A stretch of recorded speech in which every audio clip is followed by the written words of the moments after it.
বেলাল আমার পয়গম্বরের জন্য কেমন পাগল। ওই বেলাল রাদিয়াল্লাহু আনহু পয়গম্বরের জন্য এত পরিমাণে পাগল পারে রে বান্দা। বেলাল রাদিয়াল্লাহু আনহুকে আমার আল্লাহ রব্বুল আলামিন মসজিদের মুয়াজ্জিন বানায় দিলেন। বেলাল রাদিয়াল্লাহু আনহু মসজিদের মিনারায় উঠে উঠে আযান দেয়। মসজিদে নববীর মুয়াজ্জিন আল্লাহ পাকের প্রিয় হাবিব পয়গম্বর বানায় দিলেন। ওই বেলাল রাদিয়াল্লাহু আনহু ফজরের সময় আযান দেয়, যোহরের সময় আযান দেয়, আসরের সময় আযান দেয়, মাগরিবের সময় আযান দেয়, ইশার সময় আযান দিয়ে দেয়। বেলাল রাদিয়াল্লাহু আনহু ফজরের সময় আযান দেয়, আসসালাতু খায়রুম মিনান নাওম, আসসালাতু খায়রুম মিনান নাওম। যোহরের সময় আযান দেয়, হাইয়া আলাস সালাহ, হাইয়া আলাল ফালাহ। আসরের সময় আযান দেয়, মাগরিবের সময় আযান দেয়, ইশার সময় আযান দিয়ে দেয়। বেলাল রাদিয়াল্লাহু আনহুকে আপনার আমার পয়গম্বর একদিন ডাক দিয়ে জানায় দেন, ও বেলাল, আজকে তুমি আর মসজিদের মিনারায় গিয়ে হাইয়া আলাল ফালাহ বলবে না, হাইয়া আলাস সালাহ বলবে না। আজকে তুমি মসজিদের মিনারায় গিয়ে তুমি বিন্দু পরিমাণে আসসালাতু খায়রুম মিনান নাওম বলবে না। কি বলবো পয়গম্বর, আপনি জানায় দেন। পয়গম্বর জানায় দিলেন, বেলাল, আজকে মসজিদের মিনারায় উঠিয়া উঠিয়া পরিপূর্ণ তুমি জবান দিয়ে উচ্চারণ করে দিবা, হাইয়া আলাল জিহাদ। দুনিয়ার ভিতরে কে কোথাও আছে জিহাদের জন্য তৈরি হয়ে যাও। পয়গম্বর জিহাদের জন্য তোমাদেরকে আমন্ত্রণ করেছে। এই কথা যখন বেলাল রাদিয়াল্লাহু আনহু মসজিদের মিনারে জোরে আওয়াজ দিয়ে দেয়, হাইয়া আলাল জিহাদ, তোমরা কে কোথায় আছো, তোমরা জিহাদের জন্য তৈরি হয়ে যাও রে বান্দা। এই কথাটা মসজিদে নববীর পাশে এক আল্লাহর বান্দি, তার ছোট্ট একটা বাচ্চা, তার বয়স কিতাবের ভেতরে এসেছে 14 বছর, তার বাচ্চাকে কোলের ভেতরে লইয়া লইয়া আল্লাহর এই বান্দি ঘরের ভেতরে ঘুমাইতেছিল। যখন বেলালের আযান পেয়ে গেল, অন্যদিন বেলাল মসজিদের মিনারে আযান দিয়ে দেয়, হাইয়া আলাস সালাহ, হাইয়া আলাল ফালাহ, আসসালাতু খায়রুম মিনান নাওম, এমন ভাবে বাক্য উচ্চারণ করে করে আযান দিয়ে দেয়। কিন্তু বেলাল আজকে আর হাইয়া আলাস সালাহ বলে নাই, বেলাল আজকে আর হাইয়া আলাল ফালাহ বলে নাই, আসসালাতু খায়রুম মিনান নাওম এই শব্দটা উচ্চারণ করে নাই, বরং বেলাল উচ্চারণ করেছে হাইয়া আলাল জিহাদ। তোমরা কে কোথায় আছো, জিহাদে যাওয়া লাগবে, রওনা করো, তৈরি হয়ে যাও।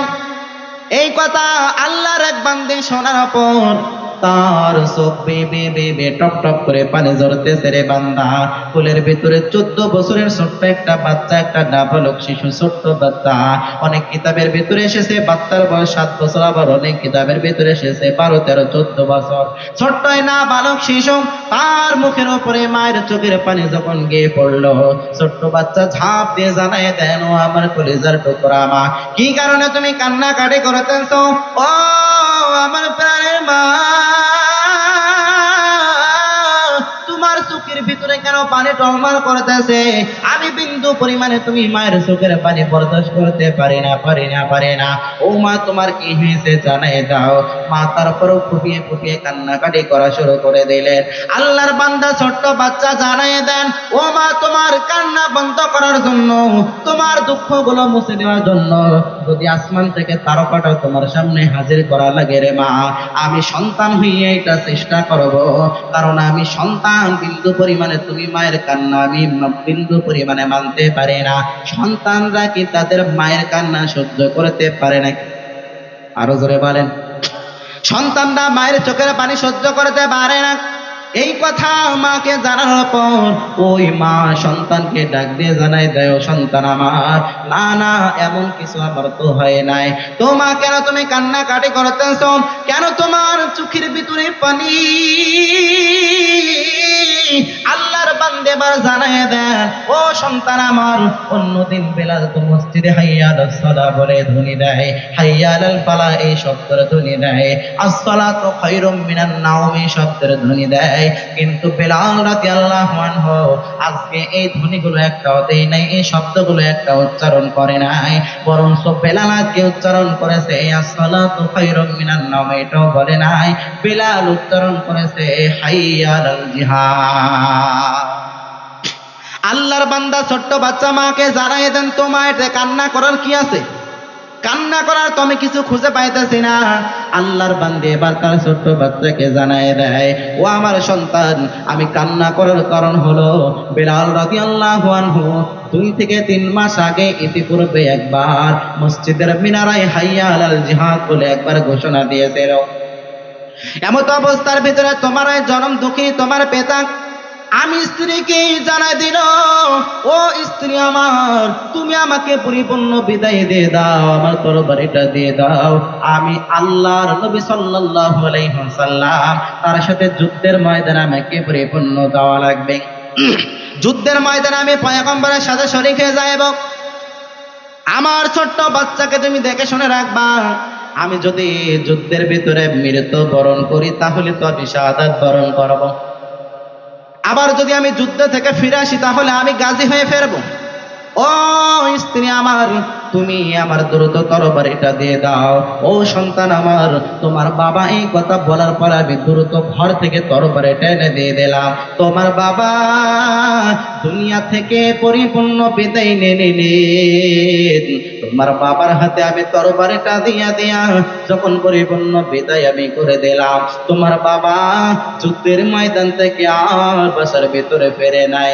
ও সন্তান আমার, আমি এই জন্য কান্নাকাটি করি না, আমি কান্নাকাটি করতেছি এই জন্য ওই দিন বেলাল রাদিয়াল্লাহু আনহু যখন হাইয়া আলাল জিহাদের ডাক দিয়েছিল, আজকে যদি আমার স্বামী দুনিয়াতে জীবিত থাকতো তাহলে আজকেও তো আমার স্বামী জিহাদের ময়দানে চলে যাইত। ও সন্তান আমার, আমি কান্নাকাটি করি এই জন্য আমার যদি একটা উপযুক্ত সন্তান থাকতো তাহলে আমার সন্তানটাকে আমি জিহাদের ময়দানে উৎসর্গ করে দিতে পারতাম।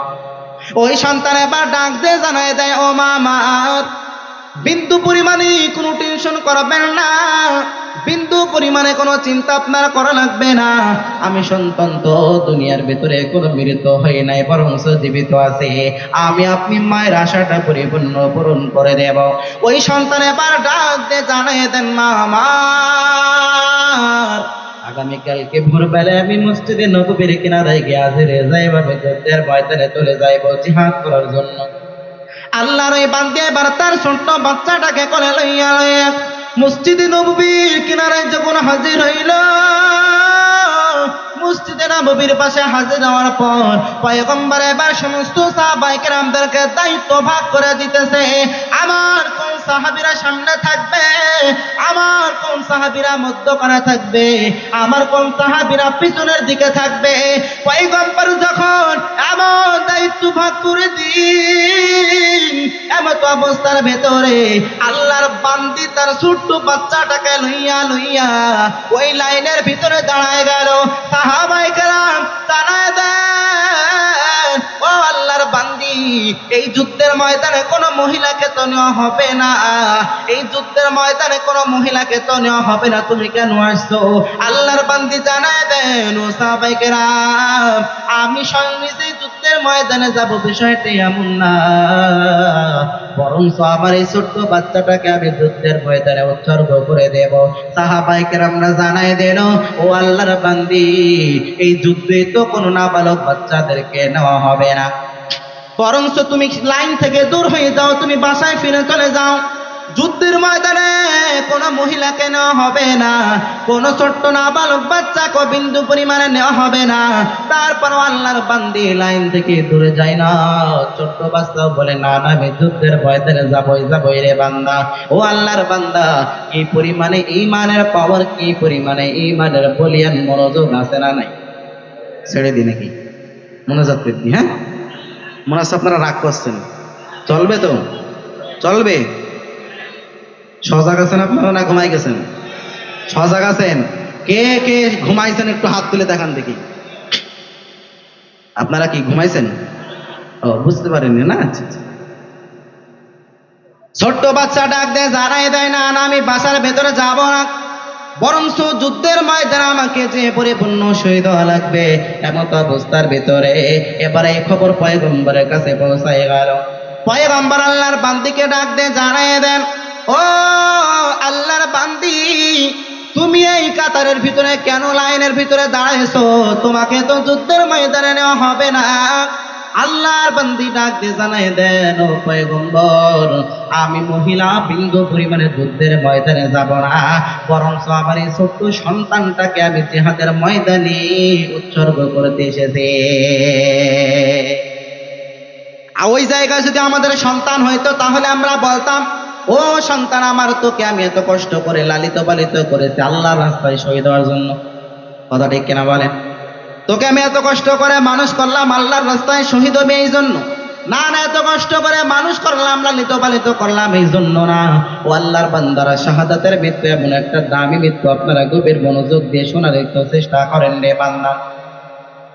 এরপরে আল্লাহর ওই বান্দি পয়গম্বরকে এই কথা বলার পর পয়গম্বর বলে, না না, যুদ্ধের ময়দানে আপনাকেও নেওয়া হবে না, আপনার ছোট্ট বাচ্চাকেও বিন্দু পরিমাণে নেওয়া হবে না, বরং দ্রুত আপনি বাসার ভিতরে আপনার সন্তানকে লইয়া চলে যান। ওই সন্তানকে লইয়া লইয়া আল্লাহর ওই বান্দি মনটাকে বেজার করিয়া করিয়া, মায়ের মনটাও বেজার, সন্তানের মনটাও বেজার। আল্লাহর বান্দা, আল্লাহর বান্দির ভিতরে কেমন ইমান একটু মনোযোগ দিয়ে শোনার চেষ্টা করেন রে বান্দা। আল্লাহর রাস্তায় শাহাদাত বরণ করতে পারেনি তাই মন খারাপ করেছে। আর আমরা মাদ্রাসাতে ছাত্র দিই, হুজুররা একটু বেতের বাড়ি দিলেই আমরা মন খারাপ করি। দিনের জন্য কষ্ট করতে চাই না, দিনের জন্য বিন্দু পরিমাণে রক্ত ঝরাইতে চাই না, দিনের জন্য বিন্দু পরিমাণে সম্পদ আমরা বিন্দু পরিমাণে ব্যয় করতে চাই না রে বান্দা।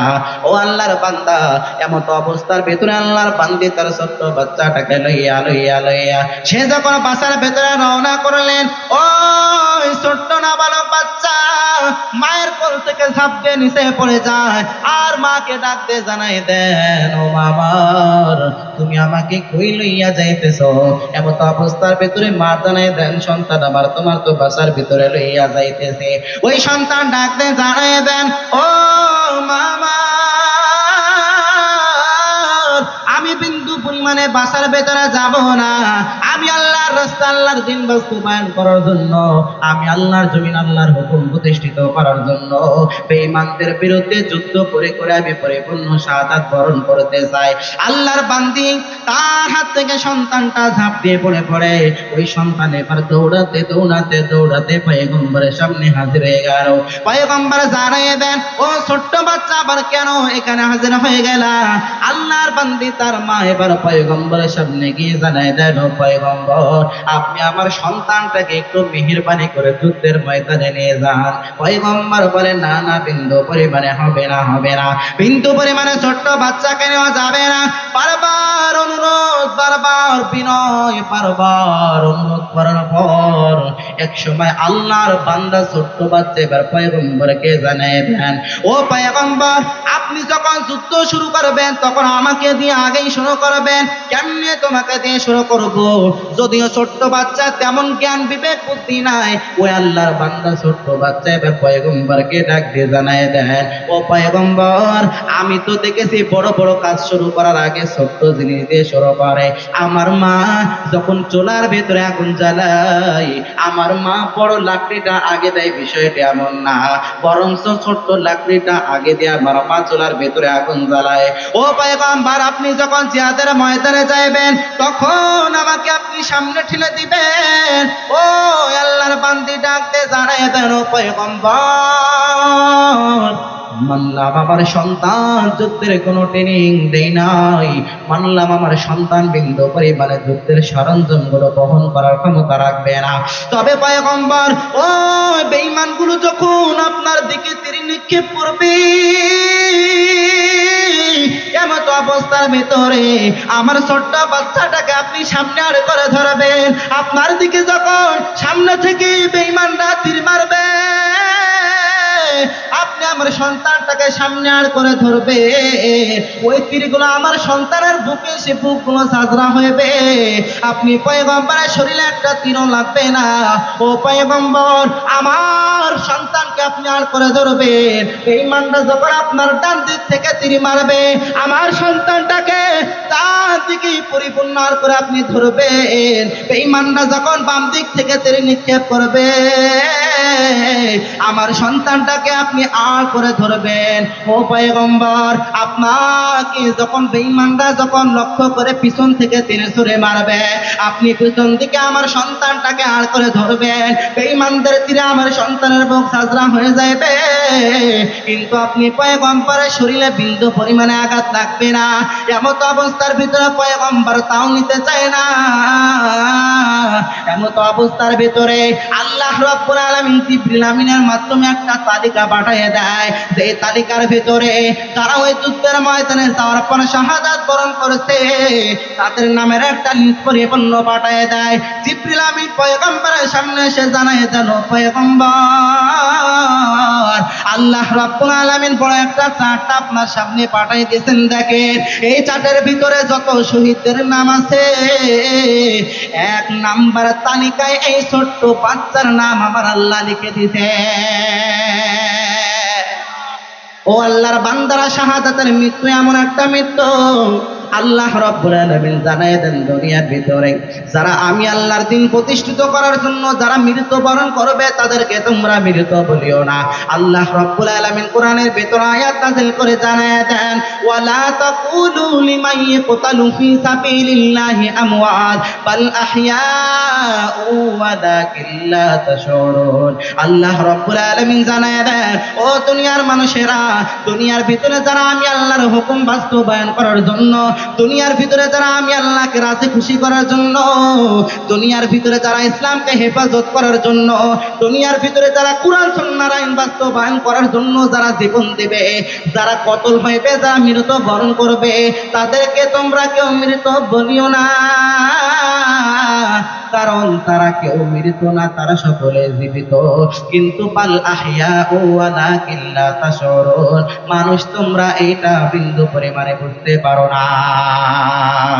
যদি জীবনটা বিলাতে চাও, যদি রক্ত ঝরাতে চাও, যদি জীবনটা বিলাতে চাও, যদি রক্ত ঝরাতে চাও, দিনের পথে খোদা রাহে, দিনের পথে খোদা রাহে জীবনকে বিলিয়ে দাও। যদি জীবনটা বিলাতে চাও, যদি রক্ত ঝরাতে চাও, এই মৃত্যুর নাম হইছে শহীদ, বাঁচলে হয় গাজী।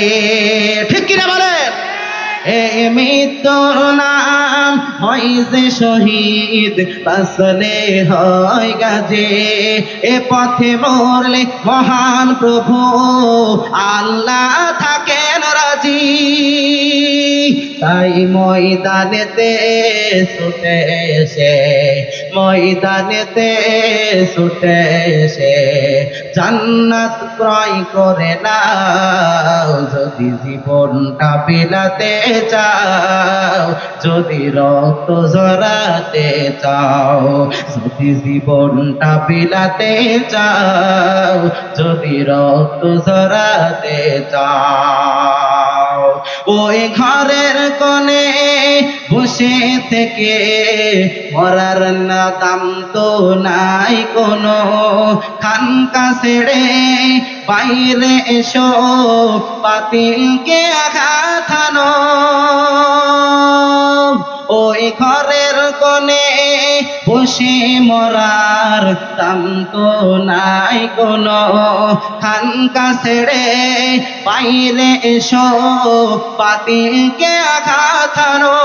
লিল্লাহে তাকবীর। কোরআন সুন্নাহর আলো,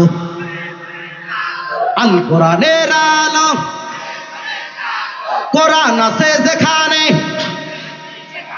সুদ ঘুষ যেখানে, মদ গাঁজা যেখানে, জুলুম যেখানে, চাঁদাবাজিরা যেখানে,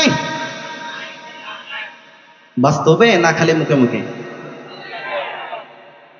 এবার যদি আমি বলি টিভি সিডি যেখানে, আপনারা কি বলবেন? আমরা আছি সেখানে না আমরা নাই? আমরা নাই। এই স্লোগান দিয়ে দেখা যাবে বাদ ফজর একেবারে সর্বপ্রথম কাতারে আপনারা টিভির দোকানে বসে আছেন। কথা ঠিক না বেঠে? শুধু মুখে মুখে বললে হবে না, কাজে পরিণত করা লাগবে বান্দা। এটাই হলো ইমানদারের গুণ। ইমানদার মুখে যেটা বলে সেটা কাজে করে, আর যারা মুনাফিক তারা মুখে একটা বলে কাজে আর একটা করে, ঠিক কিনা বলে? সুতরাং ইমানদার হওয়া লাগবে সাহাবায়ে কেরামদের মতো ইমান। যে সমস্ত ইমানদার, যে সমস্ত ইমান টাকা দিয়ে ক্রয় করা যায় না, যে সমস্ত ইমান বেঈমানদের সম্পদের কাছে বিক্রয় হয় না, এমন ইমান আমাদের আনার দরকার আছে না? ইমান